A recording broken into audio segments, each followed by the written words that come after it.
If you're self-employed or running a small business, you've probably heard people talking about S corps. But what is an S corp really, and how do you know if it's right for your business? Let's break it down in simple and plain terms.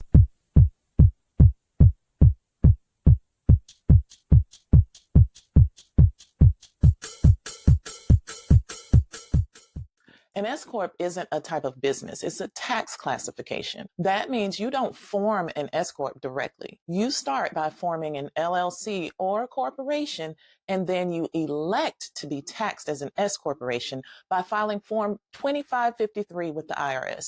Think of it this way: your legal structure might be an LLC, but your tax structure could be an S corp. Now, what makes the S corp different? Well, it comes down to how your business income is being taxed. If you're a sole proprietor or a single member LLC, all of your net profit is subject to self-employment tax, which covers Social Security and Medicare. And that's on top of your federal and state income taxes. But when you choose to switch to an S corp, the IRS allows you to split your income into two parts. The first part, a reasonable salary, which is subject to those Social Security and Medicare taxes or self-employment taxes. The second part, the business profit, still gets taxed as income, but you avoid paying that extra 15.3% self-employment tax on it.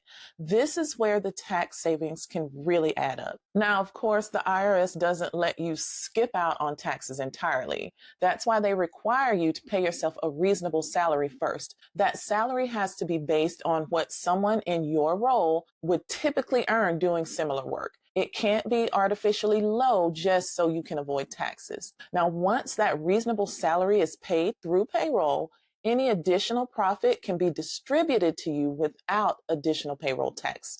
This is the part that can reduce your overall tax burden. Now, S corps also come with more compliance responsibilities. As an S corp owner, you'll need to run payroll and file payroll tax returns. You'll need to keep your business and personal finances strictly separate. You'll also need to file an S corporation tax return, which is a Form 1120-S each year. And you'll possibly need to take steps like setting up an accountable plan or tracking officer compensation separately. These things take time and usually require professional support, but for many business owners, the tax savings make it well worth it. So who is a good candidate for an S corp?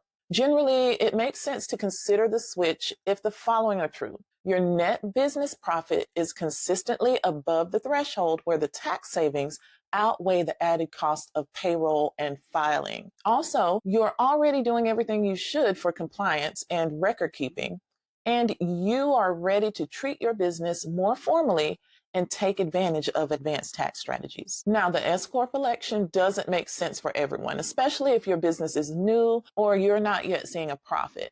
But once you reach a certain level of income, staying a sole proprietor or a single member LLC can start to cost you more in taxes.